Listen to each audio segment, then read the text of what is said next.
신약 성경에 보면 예수님께서 전하신 복음이 있고 또 그리고 사도 바울이 전한 복음이 있습니다.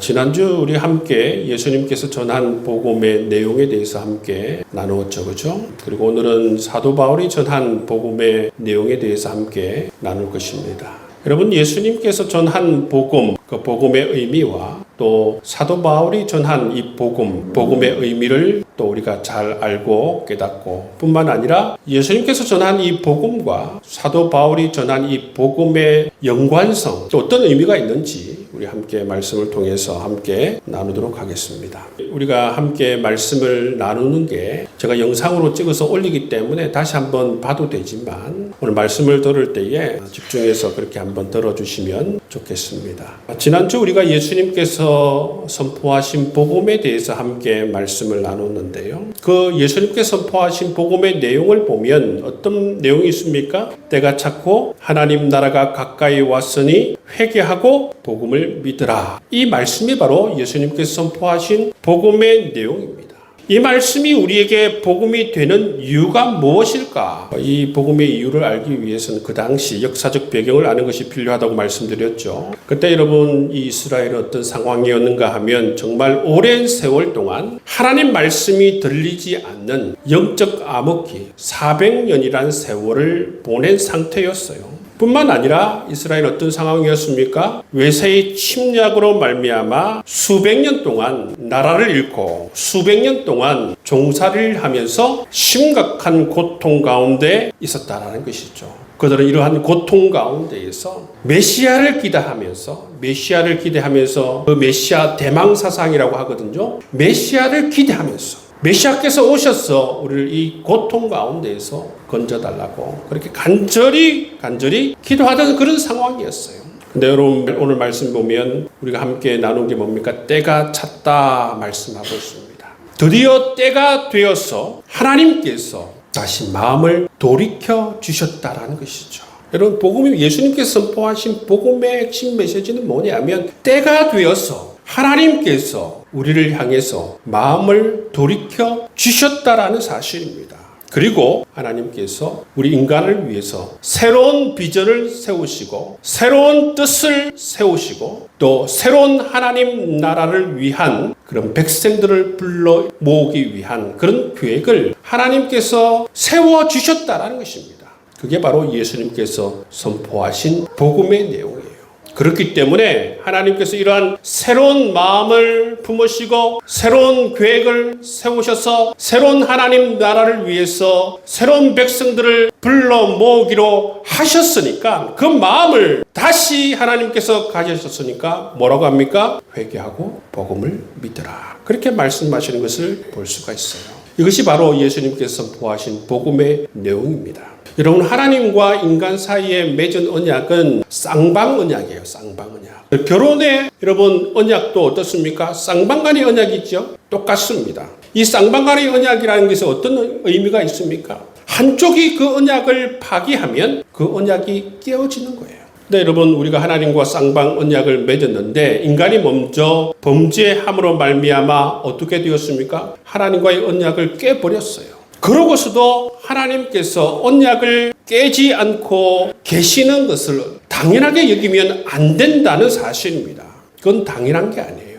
하나님께서 언약을 깨지 않고 계시는 것이 당연한 것이 아니라 그거는 형용할 수 없는 하나님의 참으심이고 인간을 향한 하나님의 긍휼이시고 하나님의 은혜라는 것입니다. 하나님께서 인간이 먼저 그 언약을 깨버렸기 때문에 하나님도 그 언약을 깨버리면 되는 것입니다. 그러면 소망이 없는 것이고 인간은 그 죄의 삭스로 말미암아 영원한 사망에 이를 수밖에 없는 존재들이 되어버리는 것이죠. 근데 예수님께서 선포하신 그 복음의 내용을 들어보면 어떻습니까? 때가 찼다라는 것이죠. 하나님께서 다시 마음을 돌이키시고 인간을 향한 마음을 두시고 뜻을 세우시고 새로운 계획을 세우셔서 새로운 하나님 나라를 위해서 새로운 백성들을 불러 모으기 위한 그런 계획을 가지셨다는 것입니다. 그렇기 때문에 여러분, 우리 인간에게 이 복음이 주어질 수 있는 가장 큰 이유가 뭡니까? 인간이 어떻게 하는 게 여러분 우선이 아니에요. 인간이 어떻게 회개하고 이런 것이 우선이 아니라는 사실입니다. 제일 중요한 게 뭡니까? 하나님께서 마음을 돌이켜 주셨다는 거예요. 마음을 여신 것이 바로 우리에게 이 복음이 임할 수 있었던 가장 큰 이유가 되어버리는 것입니다. 여러분, 주님께서 선포하신 복음의 내용을 보시면 제일 중요한 게 뭡니까? 하나님께서 다시 마음을 여셨다라는 것이죠. 다시 하나님께서 우리를 향해서 새로운 계획을 세우시고 새로운 뜻을 가지시고 하나님 나라를 세우길 하나님께서 원하시는 것을 볼 수가 있는 것입니다. 이것이 바로 예수님께서 선포하신 복음의 내용. 때가 찼고 하나님 나라가 가까이 왔으니 회개하고 복음을 믿으라. 이 말씀이 바로 우리에게 기쁜 소식, 복음이 될 수 있는 이유라는 것을 우리가 알 수가 있는 것입니다. 이것이 바로 예수님께서 선포하신 복음의 내용입니다. 오늘은 사도 바울이 선포한 복음에 대해서 함께 나누도록 하겠습니다. 예수님께서 선포하신 복음의 내용보다 이 사도 바울이 선포한 복음의 내용을 우리는 더 잘 이해하는 측면이 있어요. 자, 우리 사도 바울이 선포한 복음의 내용 한번 로마서 1장 2절 말씀을 제가 읽어드리겠습니다. 이 복음은 하나님이 선지자를 통하여서 그 아들에 관하여 성경에 미리 약속하신 것이라. 사도 바울이 선포한 이 복음의 내용을 보면 뭐라고 말씀하십니까? 그 아들에 관한 것이다 말씀하고 계시죠. 고린도전서 15장 3절 4절 말씀을 보시면 이 바울이 선포한 복음이 좀 더 구체적으로 나타나는 것을 볼 수가 있어요. 제가 이 말씀도 함께 읽어드리겠습니다. 내가 받은 것을 먼저 너희에게 전하였노니 이는 성경대로 그리스도께서 우리 죄를 위하여 죽으시고 장사 지낸 바 되셨다가 성경대로 사흘 만에 다시 살아나서 여러분 이렇게 되어져 있습니다. 요약하자면 뭡니까? 사도 바울이 선포한 복음의 내용은 바로 예수 그리스도의 죽으심과 부활에 관한 그런 내용을 선포하고 있는 것을 볼 수가 있어요. 그래서 여러분 사도 바울이 선포한 복음의 내용을 정리하자면 어떻게 정리할 수 있습니까? 그 복음이라고 하는 것은 아들에 관한 것인데 그 아들 대신 예수 그리스도가 우리를 위해 죽으시고 우리를 위해 다시 살아나셨다라고 하는 것이 누구의 복음의 내용이라고요? 사도 바울이 선포한 복음의 내용이라는 사실을 우리가 알 수가 있습니다. 그럼 사도 바울이 선포한 이 복음의 내용 가운데에서 예수님께서 우리를 위해서 죽으시고 다시 살아나셨다라는 이 의미가 어떤 의미일까? 첫 번째 여러분 예수님께서 우리를 위해서 십자가에서 죽으셨다. 이 의미가 어떤 의미일까 하면 여러분 예수님께서 그 당시 십자가에 죽으셨을 때에 유대인들은 어떻게 생각했습니까? 유대인들은 어떻게 생각했냐면 모두 예수님께서 신을 모독하여서 저주를 받아서 죽었다. 그렇게 생각했어요. 예수님의 제자는 어떻게 생각했습니까? 예수님의 제자들은 조금 다른 생각을 했는데 예수님께서는 죄가 없으신데 억울하게 허망하게 죽었다. 그렇게 생각했다라는 것입니다.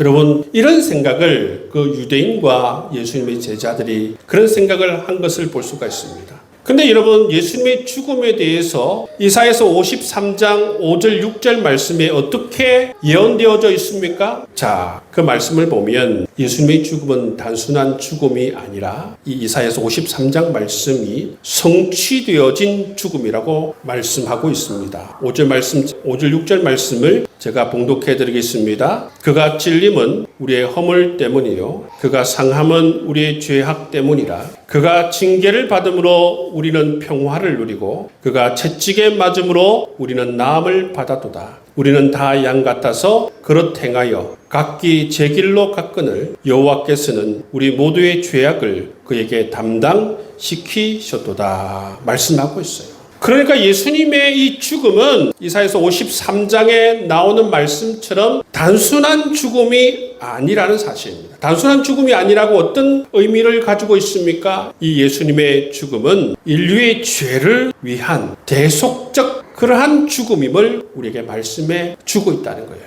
근데 그가 찔리고 그가 상하고 그가 징계를 받고 그가 채찍에 맞고 죽으신 것은 바로 누구의 죄를 인한 그러한 죽음입니까? 바로 우리를 위한 죽음이에요.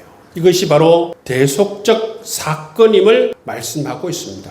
우리가 우리 죄로 말미암아 찔리고 상하고 징계를 받고 죽어야 하는 그 자리에 예수님께서 대신 우리 죄를 위해서 죽으신 대속적인 사건, 그 사건이 바로 예수님의 그 십자가 그 사건임을 우리에게 말씀해 주고 있다는 것이죠. 그러니까 그 당시에 이스라엘 백성들이 생각했던 것처럼 저주를 받아서 죽은 것도 아니고 제자들이 생각한 것처럼 억울하게 죽은 것도 아니라는 사실입니다. 예수님의 십자가 사건은 어떤 사건이라고요? 대속적 사건임을 우리에게 말씀해 주고 있다는 것이지요. 두 번째, 이 십자가 사건은 어떤 의미인가 하면 이 십자가는 바로 새로운 이스라엘을 창조하시는 하나님의 방식임을 우리가 알 수가 있어요. 하나님께서 새로운 하나님 나라를 선포하시고 새로운 하나님 백성을 불러 모으는데 사용하신 새로운 방식이 바로 이 십자가 사건임을 우리에게 말씀해 주고 있다는 거예요. 로마서 말씀을 보시면 이제는 표면적 유대인이 아니요 혈통적 유대인이 아니라 말씀하셨습니다.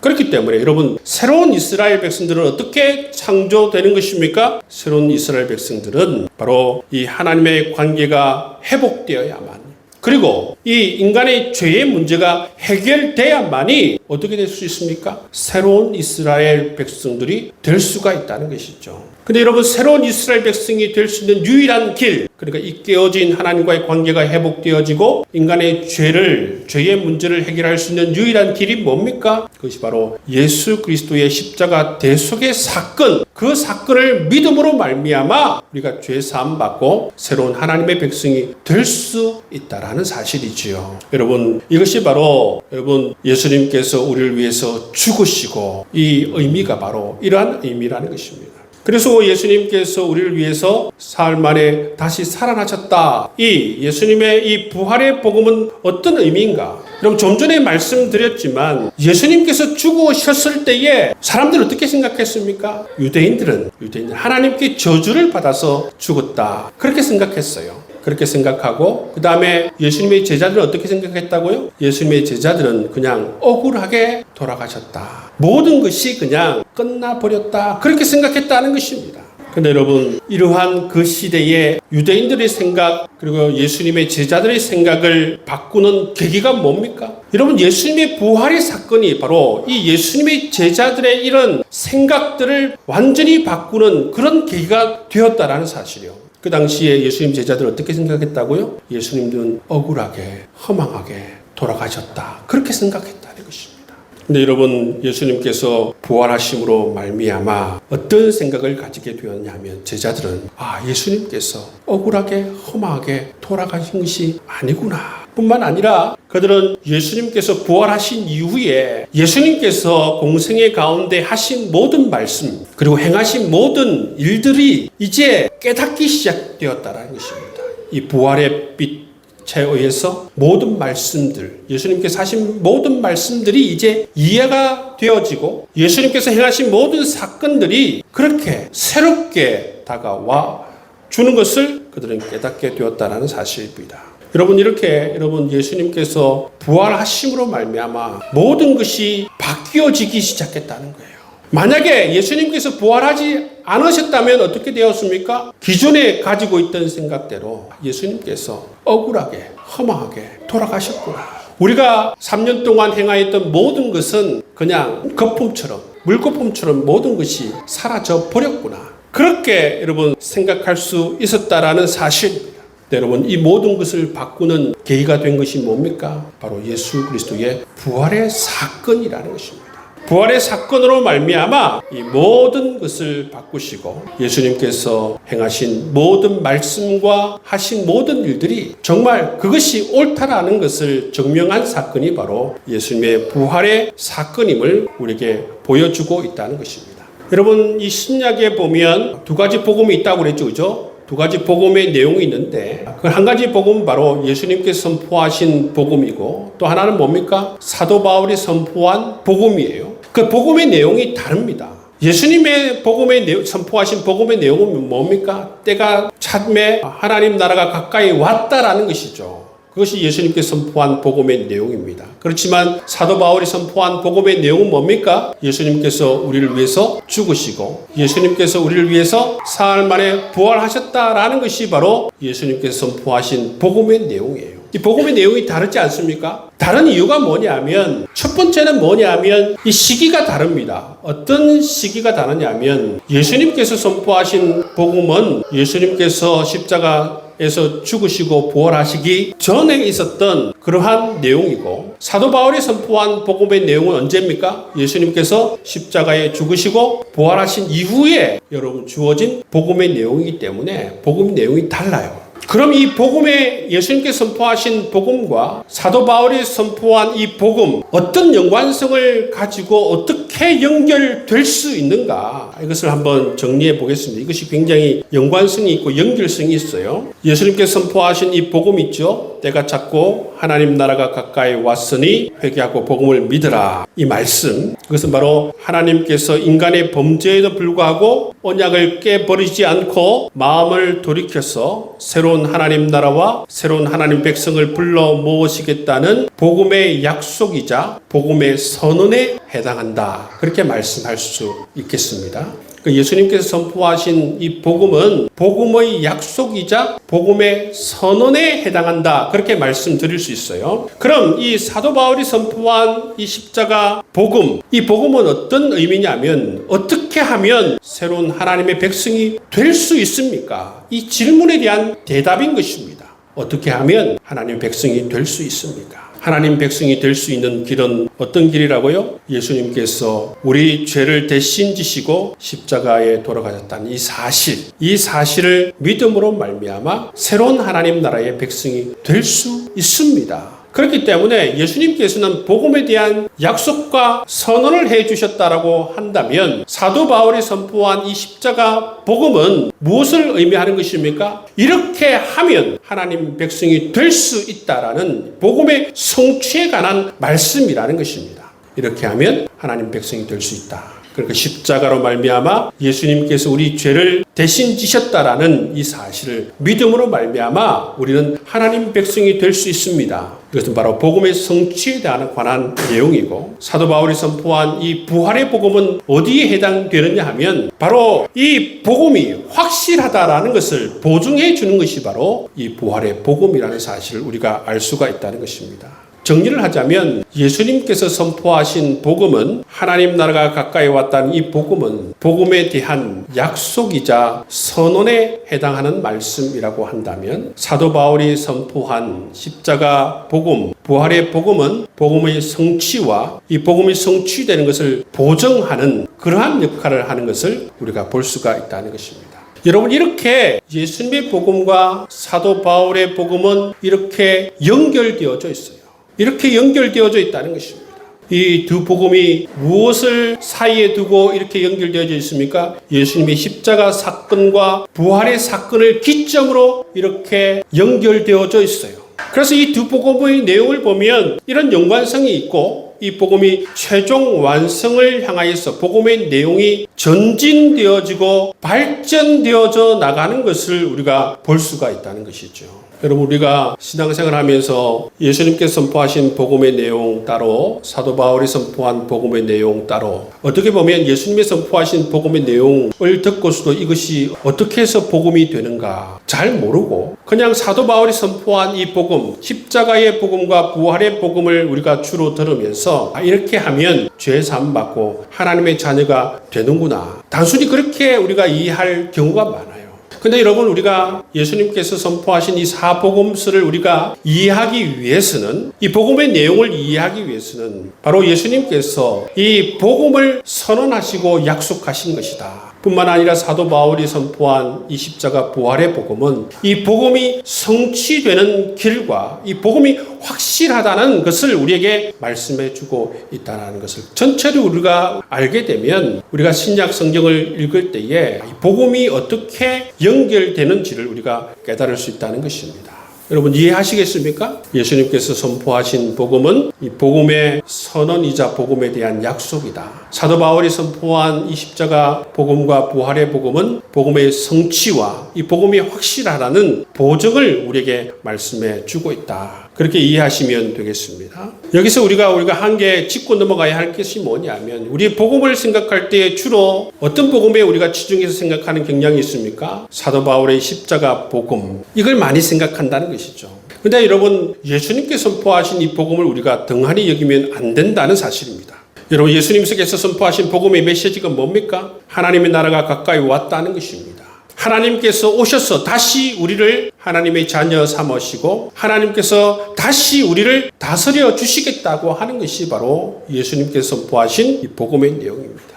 여러분, 생각해 보시길 바랍니다. 애굽에 갇혀 있는 이스라엘 백성들이 조금만 있으면 애굽을 탈출할 수 있다는 이 모세의 선언, 이것도 복음이죠. 뿐만 아니라 이 선언이 성취되어서 이스라엘 백성들이 홍해를 건너서 애굽의 종에서 자유자가 된 것도 복음입니다. 기쁜 소식입니다. 근데 여러분, 우리가 이미 복음을 듣고 애굽으로부터 탈출하였다라고 하면 우리에게 진정한 복음은 뭔가 하면 애굽의 바로가 우리를 다스리는 것이 아니라 사단이 우리를 다스리는 것이 아니라 우리의 창조자 되시고 구원자 되시는 하나님께서 친히 우리를 다스리는 것이 바로 진정한 복음이라는 것입니다. 그런데 여러분, 우리 그리스도인들은 현재 우리가 누릴 수 있는 이 진정한 복음을 우리가 등한히 하고 무시하면서 살아가는 경향이 있다는 것입니다.